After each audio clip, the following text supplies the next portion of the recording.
بسم اللہ الرحمن الرحیم۔ السلام علیکم۔ میری دوست آسیہ میرے ابا کے سامنے بیٹھی تھی اور وہ مستقل ایک ہی بات پر اصرار کر رہی تھی، وہی بات جس کے لیے میرے ابا پچھلے 2 مہینوں سے انکار کر رہے تھے۔ میں نے آسیہ کو اشارے سے کہا کہ اب مزید ابا کو منانے کی کوشش نہ کرے کیونکہ شاید یہ ممکن نہیں ہے، مگر وہ نہ مانی اور بار بار کوشش کرتی رہی۔ ابا نے اسے ڈھکے چھپے لفظوں میں سمجھا دیا تھا کہ میں ان کی اکلوتی بیٹی ہوں اور وہ میری شادی خاندان میں ہی کرنا چاہتے ہیں، لیکن آسیہ تھی وہ سمجھ ہی نہیں رہی تھی۔ ابا کو ایک ہی بات کہتی کہ میں اور ثنا بیسٹ فرینڈز ہیں اور ہم ایک دوسرے کے ساتھ زندگی بھر کے لیے رشتے میں بننا چاہتے ہیں، بس اسی لیے میں اپنے بھائی کا رشتہ لے کر آئی ہوں۔ میرے بھائی میں ایسی کون سی برائی ہے جو آپ انکار کر رہے ہیں؟ اس کے اس قدر اصرار پر ابا نے تو سر ہی پکڑ لیا تھا۔ ایک بار نہیں، پتہ نہیں وہ کتنی دفعہ اسے منع کر چکے تھے، لیکن آسیہ بھی ضد کی بڑی پکی تھی۔ ہر دفعہ انکار سننے کے بعد 2 دن بعد ہی دوبارہ چلی آتی۔ اس بار بھی جب وہ خود منتیں کر کے واپس گئی تو ابا نے مجھے اپنے کمرے میں بلا لیا۔ میری جان سولی پر لٹک گئی کہ کہیں اس کی وجہ سے میری شامت نہ آ جائے۔ میں ڈرتے ڈرتے ابا کے پاس پہنچی تو ابا پوچھنے لگے، یہ آسیہ کس بھروسے پر یہاں بار بار آ جاتی ہے؟ کیا تم نے اس کے بھائی سے کوئی وعدہ کر رکھا ہے؟ یہ تم بھی اس کے بھائی کو پسند کرتی ہو؟ ابا کا لہجہ بڑا سخت تھا کیونکہ ابا کو آسیہ کا اس طرح اصرار کرنا کچھ خاص پسند نہیں آ رہا تھا، اور پھر ہمارے یہاں اس طرح محبت کی شادی کی اجازت بھی نہیں تھی۔ میں نے ڈر کے مارے جلدی سے انکار کیا اور ابا کو بتایا کہ ایسی کوئی بات نہیں ہے، وہ تو بس ہمیشہ کے لیے ہماری دوستی کو برقرار رکھنا چاہتی ہے۔ میری بات سن کر ابا سوچ میں پڑ گئے، کہنے لگے، ایک تو وہ لوگ ہماری برابری کے نہیں ہیں، تم اکلوتی بیٹی ہو، میں تمہاری دھوم دھام سے کسی بڑی جگہ شادی کرنا چاہتا ہوں۔ دوسری بات یہ کہ آسیہ کے ماں باپ نہیں ہیں، بس دونوں بہن بھائی ہی ہیں۔ جب گھر میں بڑے نہیں ہوتے تو شادی بیاہ کے معاملات میں بہت مسائل ہوتے ہیں، اسی لیے میں کوئی فیصلہ نہیں کر پا رہا ہوں۔ ابا سوچوں میں گم تھے۔ میں واپس اپنے کمرے میں چلی آئی۔ میں نے آسیہ کو فون لگایا اور کہا کہ تم سمجھتی کیوں نہیں ہو؟ بار بار ایک ہی بات کی ضد نہ کرو۔ آسیہ کہنے لگی، میں کیا کروں؟ ایک تو میرا بھائی تمہیں پسند کرتا ہے اور دوسرا اگر میں کسی باہر والی کو لے کر آؤں گی تو وہ مجھے میرے بھائی سے ہی دور کر دے گی، بس اسی لیے میں چاہتی ہوں کہ تم ہی میری بھابھی بنو۔ افضال کی محبت کے بارے میں سن کر میں شرما سی گئی تھی۔ اس سے پہلے بھی کئی دفعہ آسیہ نے مجھے بتایا تھا کہ اس کا بھائی مجھ سے محبت کرتا ہے، لیکن وہ اس طرح رشتے کے لیے بار بار اپنی بہن کو بھیجے گا یہ میں نے کبھی نہیں سوچا تھا۔ آسیہ کا فون رکھنے کے بعد میں نے خود کو آئینے میں دیکھا تو مجھے اپنا آپ خوبصورت محسوس ہونے لگا۔ اگر کوئی مرد آپ سے محبت کرے تو آپ کو بھی اپنے وجود سے محبت ہو جاتی ہے۔ مجھ پر بھی ایسے ہی کچھ لمحات گزرے تھے، مجھے اپنے وجود سے محبت ہو رہی تھی۔ 4 دن بعد نہیں گزرے تھے اس بات کو کہ آسیہ پھر آ کر بیٹھ گئی۔ اس بار تو اس کے ہاتھ میں مٹھائی کا ڈبہ بھی تھا، جیسے پورے اہتمام سے آئی ہو۔ ابا نے اسے دیکھا تو اپنے کمرے میں جانے لگے، لیکن وہ ابا کے پیچھے دوڑ پڑی، ان کا ہاتھ پکڑا اور کہنے لگے، انکل میں آپ کو اپنے ابا کی جگہ رکھتی ہوں، اگر میرے ابا زندہ ہوتے تو بالکل آپ جیسے ہوتے۔ آنٹی بھی مجھے بیٹیوں کی طرح عزیز رکھتی ہیں، میں وعدہ کرتی ہوں کہ میں آپ کی بیٹی کا بہت خیال رکھوں گی۔ میرا بھائی اسے سر آنکھوں پر بٹھا کے رکھے گا۔ بہت زیادہ امیر نہیں ہے لیکن ثنا سے بہت محبت کرتے ہیں، کیا یہ کافی نہیں ہے؟ اس کی بات سن کر ابا کچھ دیر کے لیے خاموش ہو گئے اور پھر کہنے لگے کہ بیٹی بات دراصل یہ ہے کہ تمہارے بھائی کی نوکری بہت اچھی ہے، لیکن تمہارے گھر میں کوئی بڑا نہیں ہے، کل کو کوئی اونچ نیچ ہو جاتی ہے تو میں کس سے بات کروں گا؟ آسیہ فوراً کہنے لگی، انکل کوئی بات نہیں ہوگی، میں ہوں نا، میں خود اپنی دوست کا خیال رکھوں گی، آپ مجھ پر بھروسہ کریں۔ اس کی بات سن کر ابا مسکرائے اور کہنے لگے، چلو پھر اپنی دوست کا منہ میٹھا کروا دو، ہمیں یہ رشتہ منظور ہے۔ ابا کی بات سن کر تو میں بھی ہکا بکا رہ گئی تھی۔ میں نے سوچا بھی نہیں تھا کہ ابا اچانک ہاں کہہ دیں گے۔ آسیہ کی خوشی دیکھنے لائق تھی، ایسا لگ رہا تھا کہ جیسے اسے کوئی بہت بڑا خزانہ مل گیا۔ اس نے خوشی خوشی نہ صرف میرا منہ میٹھا کروایا بلکہ اماں ابا کو بھی اپنے ہاتھوں سے مٹھائی کھلائی اور کہنے لگی، انکل اب شادی میں زیادہ وقت نہیں لگائیے گا، میں جلدی سے اپنی دوست کو اپنے گھر لے جانا چاہتی ہوں۔ اس کی بات سن کر ابا نے کہا کہ اب یہ نئی بحث آ گئی ہے، کیونکہ وہ ایسی ہی تھی، وہ جس بات کے پیچھے پڑ جاتی اسے پورا کرتی۔ وہ خوشخبری لے کر اپنے گھر گئی تو پہلی دفعہ مجھے افضال کا فون آ گیا۔ وہ بہت خوش تھے، کہنے لگے، ثنا میں نے اس دن کا بہت شدت سے انتظار کیا تھا اور دیکھو کہ میری بہن نے آخرکار تمہارے گھر والوں کو منا ہی لیا ہے۔ وہ مجھ سے اپنی محبت کا اقرار کر رہے تھے اور میں آسمان پر اڑ رہی تھی، ایسا لگ رہا تھا کہ جیسے مجھے میرے خوابوں کی منزل ملنے والی ہو۔ دونوں طرف دھوم دھام سے شادی کی تیاریاں شروع ہو چکی تھیں۔ آسیہ کے گھر میں کوئی بڑا نہیں تھا، اسی لیے وہ ساری تیاریاں میری اماں کے ساتھ مل کر ہی کر رہی تھی۔ ہر چھوٹی سے چھوٹی چیز میں بھی میری پسند کا خیال رکھا تھا۔ شادی بالکل خوابوں کی شادی جیسی تھی، اس میں ہر چیز میری من پسند کی تھی۔ اپنے ماں باپ کی دعاؤں میں رخصت ہو کر اپنے سسرال چلی آئی تھی۔ ہر کوئی میرے نصیبوں پر خوش تھا کہ مجھے بہت چاہنے والا سسرال ملا ہے۔ نند کے نام پر میری بیسٹ فرینڈ تھی اور شوہر تو پہلے ہی مجھ سے محبت کرتا تھا۔ آسیہ نے مجھے میرے کمرے میں بٹھایا اور کہنے لگی، ہم دوست ہیں اور ہمیشہ دوست ہی رہیں گے، ہمارا رشتہ کبھی بدل نہیں سکتا، وعدہ کرو مجھ سے میں نے فوراً اس سے وعدہ کر لیا۔ مجھے آسیہ بہت عزیز تھی کیونکہ میری کوئی بہن نہیں تھی، اور وہ نہ صرف میری بہن تھی بلکہ اب تو میری نند بھی بن چکی تھی۔ شادی کے بعد 2-4 دن تو افضال چھٹیوں پر گھر میں ہی رہے تھے۔ وہ سارا وقت میرے ساتھ گزارتے تھے، مجھ سے باتیں کرتے۔ مجھے آسیہ کے ساتھ ٹھیک سے بات کرنے کا موقع بھی نہیں مل رہا تھا، یہاں تک کہ ایک دن وہ منہ بنا کر کہنے لگی، اگر بھائی سے فرصت مل جائے تو 4 باتیں مجھ سے بھی کر لو۔ اس کی بات سن کر میں نے کہا کہ بس تمہارا بھائی اپنی نوکری پہ جانے والا ہے، پھر سارا دن تم اور میں ہی تو ہوں گی۔ یہ سن کر وہ خوش ہو گئی۔ افضال کی چھٹیاں ختم ہونے والی تھی، وہ میرے ساتھ زیادہ سے زیادہ وقت گزار رہے تھے۔ شادی پر اماں ابا نے ہمیں ہنی مون کے ٹکٹ دیے تھے، تو میں آسیہ کو اپنی اماں کے گھر چھوڑ کر افضال کے ساتھ گھومنے کے لیے بھی چلی گئی تھی۔ اور پھر جب وہاں سے واپس آئی تو اکثر ایسا ہوتا کہ افضال میرے ساتھ باہر جانے کی بات کرتے، میں آسیہ کو بھی ساتھ لے لیتی ہوں، ہم تینوں مل کر ہی باہر چلے جایا کرتے۔ میری نظر میں ہمارا رشتہ بالکل آئیڈیل تھا، کسی طرح کی کوئی پریشانی نہیں تھی، لیکن پتہ نہیں کیوں مجھے آسیہ کچھ پریشان دکھائی دینے لگی۔ افضال کی نوکری شروع ہوئی تو میں نے اس سے پوچھا کہ کیا کوئی پریشانی ہے؟ وہ کہنے لگی کہ ہاں یار، تمہاری شادی میں ہر کسی نے مجھے اس بات کا احساس دلایا کہ میرا وزن بڑھ گیا ہے، میں موٹی ہو رہی ہوں اور مجھے کچھ کرنا چاہیے۔ تو شادی کے بعد سے میں ڈائٹ کرنے کی کوشش بھی کر رہی ہوں، لیکن پھر بھی مجھے تو کوئی فرق ہی نہیں لگ رہا۔ میں نے سوچا کہ کوئی ٹوٹکا کرتی ہوں، لیکن مجھے کسی نے ایسا ٹوٹکا بتایا جو کرنا بہت ہی مشکل ہے، لیکن میں اسے کرنا چاہتی ہوں۔ پہلے تو میں نے آسیہ کو حیرت سے دیکھا کیونکہ وہ مجھے کہیں سے بھی موٹی نہیں لگ رہی تھی، لیکن پھر میں نے کہا کہ چلو خیر ہے، تم اگر کوئی ٹوٹکا کرنا چاہتی ہو تو پھر کیا پریشانی ہے؟ وہ کہنے لگی کہ اس ٹوٹکے میں کلونجی کا استعمال کرنا ہے، اور وہ کلونجی بھی پڑوس کے گھر کی ہو، یعنی مانگ کر لانی ہو۔ اس کی بات سن کر میری ہنسی چھوٹ گئی۔ میں نے کہا یہ کس بے وقوف نے تمہیں ٹوٹکا بتا دیا؟ مانگ کر لائی ہوئی کلونجی کھانے سے کیا وزن کم ہو جائے گا؟ کلونجی کو کیا پتا کہ ہم اسے مانگ کر لائے ہیں یا پھر خرید کر؟ میں نے مذاق اڑانے والے انداز پر اس کی آنکھوں میں آنسو آ گئے۔ کہنے لگی تمہاری تو شادی ہو گئی ہے نا، تمہیں کیا پریشانی فکر ہو؟ مجھے ہے، میری اور تمہاری عمر برابر کی ہے، لیکن میرا کوئی رشتہ نہیں آیا، اور مجھے لگتا ہے کہ یہ سب میرے بڑھتے وزن کی وجہ سے ہے۔ اسے ناراض دیکھ کر میرا دل موم ہو گیا۔ میں نے اسے گلے لگایا اور کہا کہ چلو کوئی بات نہیں، تمہیں لگتا ہے کہ پڑوس سے مانگی ہوئی کلونجی کھانے سے وزن کم ہوگا تو پڑوس سے مانگ کر لے آؤ۔ وہ کہنے لگی کہ نہیں، یہی تو مسئلہ ہے، مانگنے بھی خود نہیں جانا ہے بلکہ کسی اور سے منگوانی ہے۔ میں نے کمر پر ہاتھ رکھ کر اسے حیرت سے دیکھا اور کہا یہ تمہیں بتایا کس نے ہے؟ ایسے کون سے طریقے سے وزن کم ہو سکتا ہے؟ کہنے لگی کہ زیادہ باتیں نہ بناؤ، اگر اتنی ہی دوست ہو تو جاؤ میرے لیے جا کر پڑوس سے کلونجی مانگ کر لاؤ، اور 1 مہینے تک تم ہی کلونجی مانگ کر لاؤ گی تو میں مانوں گی کہ تم میری پکی سہیلی ہو۔ میں نے تمہاری خاطر تمہارے ابا کے پاؤں تک پکڑ لیے، تم میرے لیے کلونجی نہیں لا سکتی؟ اس نے مجھے جذباتی طور پر بلیک میل کیا تھا، تو میں نے جھٹ حامی بھر لی اور کہا کہ چلو ٹھیک ہے، میں پڑوس سے جا کر کلونجی لے آتی ہوں۔ وہ کہنے لگی کہ چھت پر سے راستہ ہے، وہیں سے چلے جاؤ، باہر سے نکلو تو سب کو پتہ چل جائے گا۔ ٹوٹکے کبھی کسی کو بتا کر نہیں کیے جاتے ورنہ اثر نہیں ہو سکتا۔ کسی کو بھی نہ بتانا کہ کلونجی تم کیوں مانگ رہی ہو، اور بھائی کو بھی ہرگز ٹوٹکے کے بارے میں کچھ نہ بتانا، وہ فوراً ٹوٹکا کرنے سے منع کر دیں گے۔ میں نے پریشانی سے آسیہ کو دیکھا، پتہ نہیں کس نے اسے یہ عجیب و غریب سا ٹوٹکا بتا دیا تھا، اور وہ تھی کہ سر دھڑ سے اس پر عمل کرنے کو راضی تھی اور ساتھ مجھے بھی پھنسا رہی تھی۔ خیر، دوستی نبھانے کے نام پر میں تیار ہوئی اور دوپٹہ اوڑھ کر اوپر چھت کے راستے سے ہی برابر والوں کے گھر چلی گئی۔ وہ ایک چھوٹی سی فیملی تھی، ایک ماں اور اس کے 3 بیٹے تھے۔ وہ ہماری شادی میں شریک ہوئی تھی، اسی لیے میں انہیں پہچانتی تھی۔ میں نے جا کر آنٹی سے جھجکتے ہوئے کہا کہ مجھے کلونجی چاہیے۔ وہ بہت ہی اچھی عورت تھی، زبردستی مجھے اپنے پاس بٹھا لیا، ان کا بیٹا شربت بنا کر لے آیا۔ مجھے بڑی شرمندگی ہوئی، ایک تو میں کلونجی مانگنے آئی تھی، اوپر سے انہوں نے اتنا اہتمام کر لیا تھا۔ میں نے شربت پیا تو انہوں نے فوراً ہی کلونجی مجھے لا دی۔ اس کلونجی کے چکر میں آدھا گھنٹہ مجھے ان کے گھر میں بیٹھنا پڑ گیا تھا، اور پھر جب میں واپس اپنے گھر پہنچی تو یہ دیکھ کر چونک اٹھی کہ آسیہ تو میرا ہی سرخ رنگ کا نیا جوڑا پہنے ہی بیٹھی تھی، اور اس کے چہرے پر عجیب سی مٹی بھی لگی ہوئی تھی۔ میں نے کلونجی اسے پکڑائی اور پوچھا یہ تم کیوں دلہن بن کر بیٹھی ہو؟ وہ ہنس کر کہنے لگی کہ بس ایسے ہی میرا دل چاہ رہا تھا کہ تمہارے کپڑے پہن کر دیکھوں کہ ہم دونوں کی جسامت میں کتنا فرق ہے، اور واقعی یہ جوڑا میں نے بڑی مشکل سے پہنا ہے۔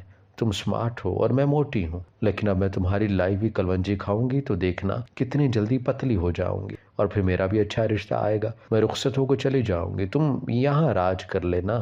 اس کی بات سن کر میں نے اسے گلے سے لگا لیا اور آسیہ سے کہا کہ تمہارے جانے کے بعد میں راج نہیں کروں گی بلکہ ہر وقت تمہیں یاد کروں گی، تمہاری دوستی میں ہی تو میں یہاں شادی ہو کر آئی ہوں۔ اس نے عجیب سی نظروں سے میری طرف دیکھا اور کہنے لگی ہاں مجھے سب معلوم ہے،